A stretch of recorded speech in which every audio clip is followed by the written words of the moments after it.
Hello. So I thought we'd talk about just relationships like with kids from like high school and college. And graduate school is a total different thing all its own. But um high school, it's the ones that I was friends with, and it's kind of interesting that it did have its cliques for sure, and it was definitely a school for mostly um, people that had money. So all the kids came from money, but somehow I was accepted by some of the popular kids, and I don't know how. I don't know why. I think it was because I was cute back then, and I think because I played soccer that helped. I think that because I was in choir and voice, I think that helped.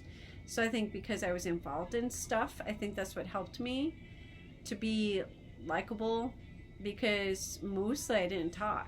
I was just on survival mode and just I want to hurry up and survive every day and get through every day and every year so that I can just get out of that place and be an adult and not have to worry about being abused anymore. And so I was just like, survive, survive, survive, survive, and get out. But school for sure was my safety, my safe haven, even though I had maybe a few mean teachers that didn't like me because of the fact I came from that place. They saw my address and on the roll call sheet and immediately didn't want me in their class. But that was only a couple mean teachers. I would say overall, because of the fact I'm smart and teachers liked me, I was able to, I liked school. So it was just a couple bad teachers that made my life hell. Just a couple. But college, though, I was popular and I got along with some of the popular cliques. And one guy in particular really disappointed me. So I was friends with him, and he was an upperclassman. Like, he was a senior when I was a freshman coming in, and he like treated me like I was his little sister. Wasn't attracted to me in the faintest. Of course, there was way prettier girls back then. That now, if you see them, they've put on weight. They don't look as good as they did back in the day.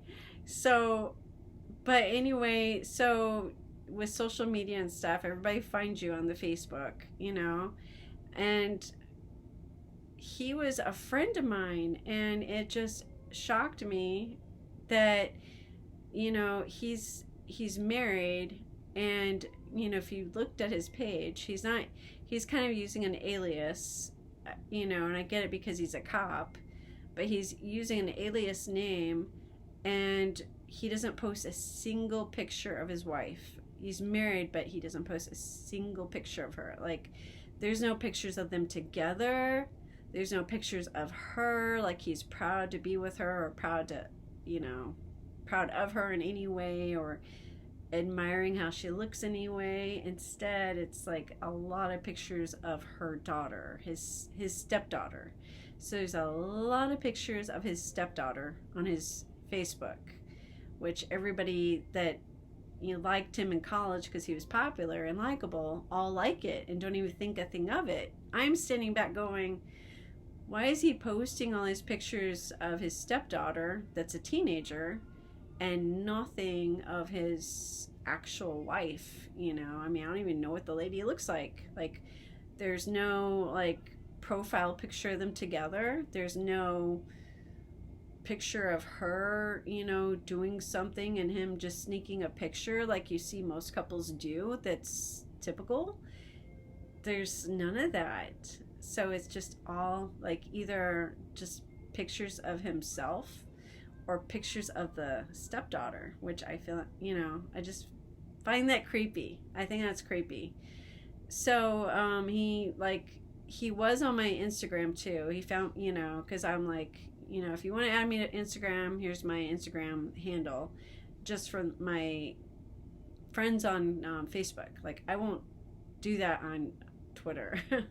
Except for my public one. My public one I will, because I just post dumb crap that has to do with sci-fi and dumb crap on there. But the one that has my actual pictures on it, I will not make it public, because I've seen too many fake accounts, and I constantly get asked to add them, and I can tell they're fake accounts, because come on, what's the chances that every single one of these accounts that have 2 pictures only of a doctor or of an army guy, what's the likelihood that those are really legit accounts?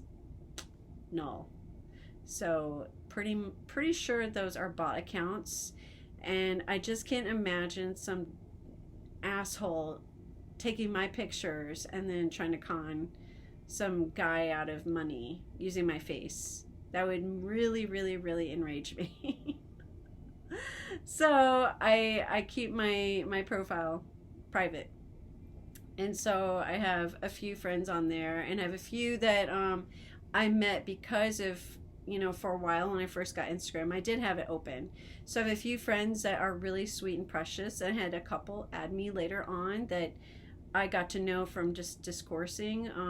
A couple are actors that I really love and admire, so I'm very fortunate to have them on the Instagram. But Facebook, yeah, so I told them, here's my handle, and so if you want to, you can add me, since they know me from school in some way. So he adds me, and he sends me like a direct message telling me that he thinks I'm sexy and all this crap. And I'm like, aren't you married? And he's like, oh yeah, I was just like letting you know that, that one picture that you have, I think is really hot, and blah blah blah blah blah. And I was like, oh, okay, thanks. So then, and I blew that off, because I'm like, maybe he's having a hard time with his wife, maybe they're going through a spell and he's lonely, because that happens, in relationships. I totally get it. Not that I think that cheating is good. I hate cheaters. I'm of the mindset, if you think the grass is greener on the other side, go for it, but you can't have your cake and eat it too. So if you decide you're going to go with another girl because you're bored of me, or you think that she's going to be better at sex than I am, which probably will not be, good luck, and bon voyage, we will not be talking again. So I don't do the going back and forth. I've done that with a couple of relationships, and they were not good guys. They did not treat me right, so it's kind of stupid that I took them back, but I was young. So anyway, so yeah, I blew that off, and then I had moved to Temple last year. And when I was in Temple, everybody was asking me, so I noticed you moved. And I'm like, yeah, I moved to Temple on my Facebook. And so he sends me another direct message, but this time it was on the Facebook. So on the Facebook, he was all, hey, I have to do some police classes at a hotel in Temple if you want to come see me. I said, yeah, we can maybe meet up and have something to eat or something. That would be cool, because I'm thinking public place, meet up and eat and just chit chat like old times. But he's like, no, you need to come to my hotel room. I was like, you know what? That's not happening. So at that point, I started trolling his ass. And so he's like, I don't understand what's going on. I said, what's going on is, you think I'm stupid that I'm going to come to your hotel room? What do you think I am, some fucking hoe? I'm not coming to your hotel room. Just because I'm single does not make me a fucking hoe, man.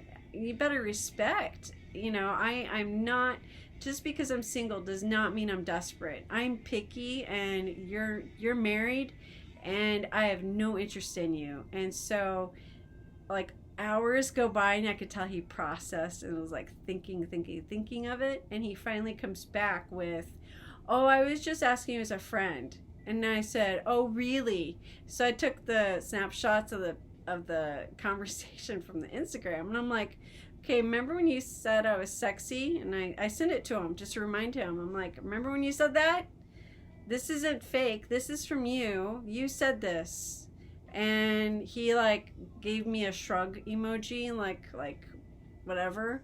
And I said, no, dude, it's not whatever. You know, you said this, you're married, you're asking me to a hotel room. This is inappropriate, you know, and you're not even my type anyway. So all of this is not going to happen. So just to let you know, you're married, you're not my type. It's never going to happen. End of story.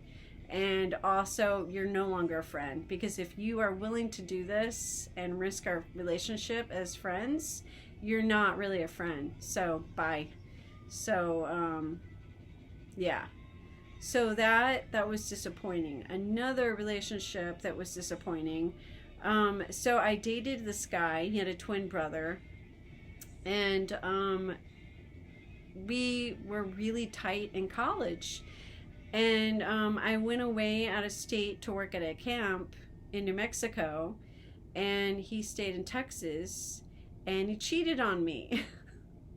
And I found out from my friends when I came back. They were like, he's cheating, and he's seeing this gal, and we've seen him all over the place with her. So it's not his sister, it's not a friend. Like, we've seen him like kissing and stuff with her. And so I confronted him. I went to his apartment and I said, so you with another girl? And he was like, yeah. I was like, all right. You know, and then I went home and cried. Broke my heart. And so I was still friends with his twin brother, though. And then years go by, you know, you don't keep in touch. And then Facebook happens. And so his twin brother asked me to be friends on Facebook. So I'm like, okay, I'll be friends with him. And another person that became a cop. So weird. He's also a cop, apparently, just like the other dude. So he became a cop. And out of nowhere, he unfriends me after asking me to be friends. He unfriends me. And so I sent him a little message. I said, hey, what's up? What happened that you unfriended me? I mean, just a month ago you asked me to be friends, and now you're unfriending me. What's up? I don't post anything political, and I don't get, drama on my page. It's just really plain. And then he just started calling me names. He said, you grew up in foster care. You're crazy. I have no interest in being friends with you. And I was like, what the fuck? Why are you bringing up that I grew up in foster care and that you think I'm crazy? I said, there's no drama on my page. Where do you see that I'm crazy? Where do you see that my foster care upbringing has anything to do with my Facebook page and us being friends? And he berated me, called me some mean names, and so I just deleted and blocked him. Or, I mean, I didn't delete him. He already unfriended me. I blocked him. So it just, it amazed me that my friends that seemed okay in college just changed in such a huge way, from being in their 20s and being more, accepting and loving and supportive, to being critical, judgmental, abusive, douchebags. Total douchebags, I don't know what happened. But in college, I was popular. I was actually, I made time to do it, but I was president of an organization. I was a senator. I was different involvements. I played intramural sports when I could. And but mostly I kept my nose to the grindstone and tried to study and focused on working, because I had to support myself, and I had to, every single month I lived check to check. So it wasn't like the way the other kids got to live. By no means. So graduate school is different in that various ages, and mostly people that were mature and decided, hey, I'm going to go to grad school because having a bachelor's degree isn't enough to make decent money. So graduate school degree. And so college I double majored, and then in grad school I double majored. And grad school, my musician friend said, what are you doing over there? You don't belong over there. You belong here in music. You're a musician, you're a singer, and which is high compliments coming from my peers, especially ones that were Asian, that took it super seriously and been practicing and tutoring in music since they were tiny, you know? So huge compliments to me. But I think, unfortunately, because I'm trying to pinpoint what the block is, why I can't perform anymore. I know for one thing I do have performance anxiety, really bad. And my voice teachers told me, get out and sing. Sing every single week. Like, get over this. Sing. So, can't do that right now with clubs mostly shut down because of Corona. So, and my guitars need to be restrung. And I haven't played guitar in a couple of years. So, I need to practice because if I was to play right now, I'd suck. Like, big time. But, yeah. But yeah, the other side... they're all backstabby, horrible, dysfunctional, toxic people, mostly, except for the professors and a few of the students I'm friends with. But yeah, I agree with them. I didn't belong over there. I do think I am more of a musician. I click with musicians really well. The musicians that are friends with me, whether on Facebook, do I have any musician friends on Instagram? No. None of my friends that are musicians are friends with me on Instagram, but they are with me on Facebook, on my LinkedIn for some reason. And they endorse me even though they have no idea what I do. They endorse me. Like, Richard Patrick endorsed me on so much stuff. I'm like, what are you doing, dude? You don't even know that I could do this. He's so funny. I love him. He's so sweet. But yeah, and Ian's my friend on there. And then Richard Patrick used to have his own Instagram. He used to have his own Twitter, and then he deleted it. But we used to follow each other there. We follow each other just about everywhere. But so my friends that respect me, respect my skills, some on Twitter, most on Facebook, some on LinkedIn, believe it or not. But I think other than my performance anxiety, I think that I got burned out. So if you haven't studied music on a serious level in a college and graduate school setting like I have, you have no idea the intensity, no idea how much you have to learn, how much you have to focus and practice daily on each thing. So music theory, that takes at least an hour to 2 hours of your time a day. Voice, that takes an hour a day. So say that you're in an ensemble, that's an hour. Not mentioning actually having to go to the class and go to practice. I'm talking about outside of practice. You have to practice yourself. And I'm talking about outside of classes. So you're expected to constantly practice. So the thing what our professors would say is 1 hour per class. So if you're in a voice class, if you're in an ensemble, if you're in like a bunch of different classes, just imagine you're already taking a ton of hours, and then on your own time having to practice and be intense about it and nail it. So songs, you would have to nail it. You would have to have the right pitch. So you can't scoop up to get that note. You would have to hit that note right in the center, dead center, especially if it's a high C, or a high, a high note. So my range is soprano. So I can sing first soprano and second soprano, and that's it. I can't sing alto. I can't sing lower registry. So I just have the 2 octave. That's it. So all the people are like, oh, I've got 3 octave range or all this range. Usually they're full of shit. What they're doing is a fake out where you can kind of sing in your head voice, as opposed to singing down here in your gut and doing the proper breathing. So like guys like him singing this high note right here, that's head voice. That's called head voice. So he's actually reaching that note and not having to scoop to sing it. He's like right to the note. I can't, all I can say is like I'm trying to give an example. Country music does it a lot. They scoop to get to a note, and real twingy. And same with a lot of Christian music does that. And so I try not to listen to that type of music because I don't want it to untrain me and make me scoop, so that I get out of the habit of singing properly. So I try to only listen to stuff that I know is not gonna do that. But yeah, even Freddie Mercury on a song scoops, which I was like, what? You scooped. You could have easily hit that note. If you had gone to the piano and played a middle C, you would have been able to hit that dead on. Instead of scooping to get to that note, you could have dead on hit that. Just play that note on the piano, boom, you know, and you would have like dead on hit that. And instead, yeah, scooped.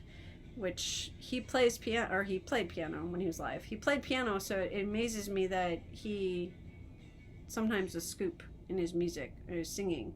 And I don't know if it's because he was trying to copy the trend with, you know, pop music and top 40 music that does that a lot, which could be the case, but I don't think so.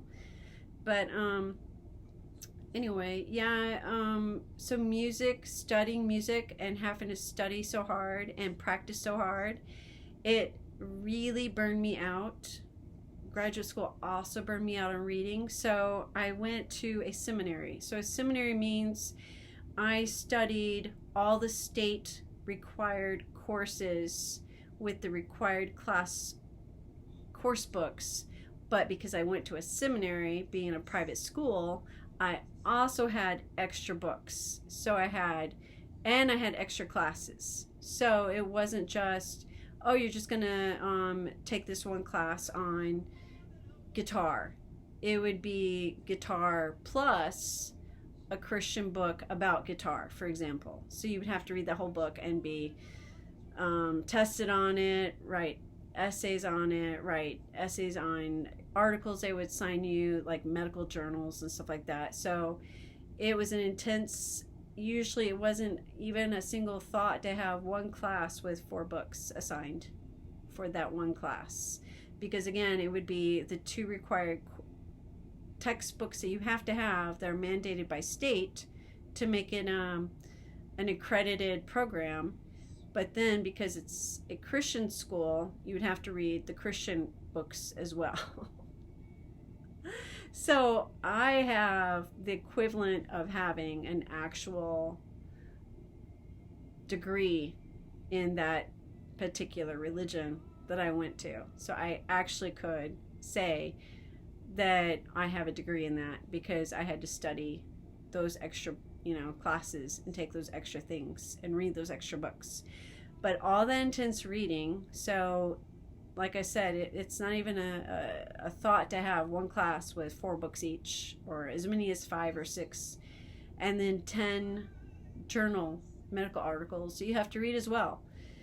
And then research papers, which means 20 sources, which have to be medical journals, and then 2 extra books. So I read so much, and I studied so much, and I practiced so much for music.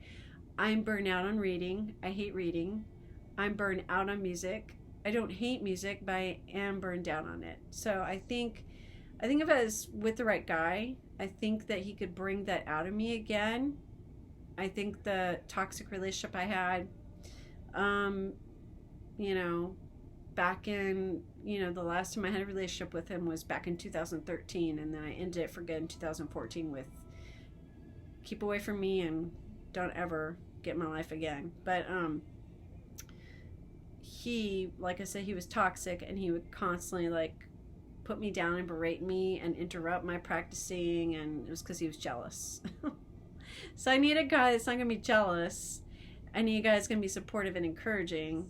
And I would encourage and have his back too. Like if he was an excellent artist, because that's usually what I attract. I've attracted musicians, artists, and actors, and yeah, that's pretty much what I date. I've dated some guys that are lawyers and different things like that, and but usually a majority of the guys that are interested in me are in some way or capacity in the music field, the acting field, or drawing or art in some way, or writing. So those kind of guys, I think the artistic side. So because I have a strong artistic side from both sides of my family, and then I'm artistic. So I think if I got with the right guy, like I said, I can encourage his skills and help him to be better and stronger, more confident. And to me too, for a guy, I think that having, I mean, this is going to sound weird, but regular sex, I think to me is important. Not just for the relationship, but helps him to be like, you know, hey, I'm a man, you know, sit up straight.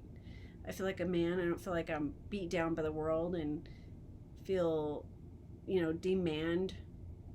That's not a word, but you know what I mean. Because the current trend right now is don't be a man. Don't, you know, if you do this, you know, you hate women. You're anti-feminist, and it's so stupid. The current culture and the agenda is so retarded. It's so stupid. But again, to me, sex is important for the relationship, but also for the guy to just to have that I am a guy, I'm a man, you know, and have that release, to me is important for him.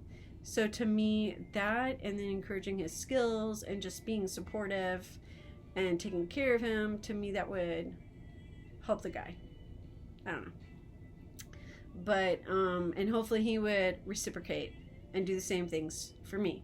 So I don't need a whole lot, because I'm not like, words don't affect me as much as, well, I guess they do. That guy did get to me after a while.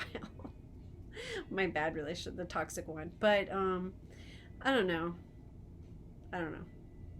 It's a hard one to think and wrap my brain around. But at least I finally pinpointed the whole thing with my block with music. I think I'm just burned out on top of having performance anxiety. So I need my guitars restrung. I need to get out and like actually perform somewhere and gig again, and stop being afraid.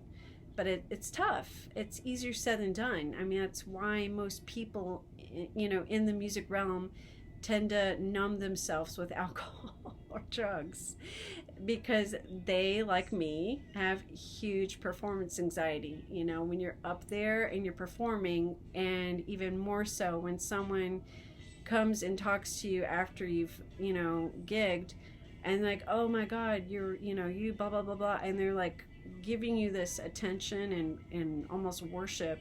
It freaks you out. And so that's why a lot of musicians, a lot of them will drink because they want to numb all that stuff. So it's really harder than you realize. And so that is a musician brain. That's how we all think. Every single friend of mine that's a musician, they all say the same thing. They're like, yeah, you're right. The performance anxiety and the attention afterwards. There's some that are extroverts. They love that attention. They love being the center of attention, and love all that stuff. But there's some that are very introverted like me, and it's really hard. And so those are the ones that drink so that they can perform. And I don't want to be that. I'm never going to be that. I don't drink, so that wouldn't be a thing for me. If I have drink, it's been like 10 times in my life. So I'm not much of a drinker, even though I have Celtic blood with the Scottish and Irish. I don't drink much. So, like I said, I did not in college at all. So, I did not have my first drink, actually, of hard alcohol until I was around 27, 28. And so I haven't really, you know, I don't need it. I don't know. I'd rather drink other things. So if I do drink one or two the max and then I'm done, I don't need a whole lot, and I'm a lightweight, so I'd also have to trust whoever I'm with if I do choose to drink. So, yeah. So, and I'd rather do that at home, not in somewhere public where I might do something stupid. So, I don't know. Anyway, I've babbled on enough. My hair looks gross. I get it straightened in 2 weeks, thank God.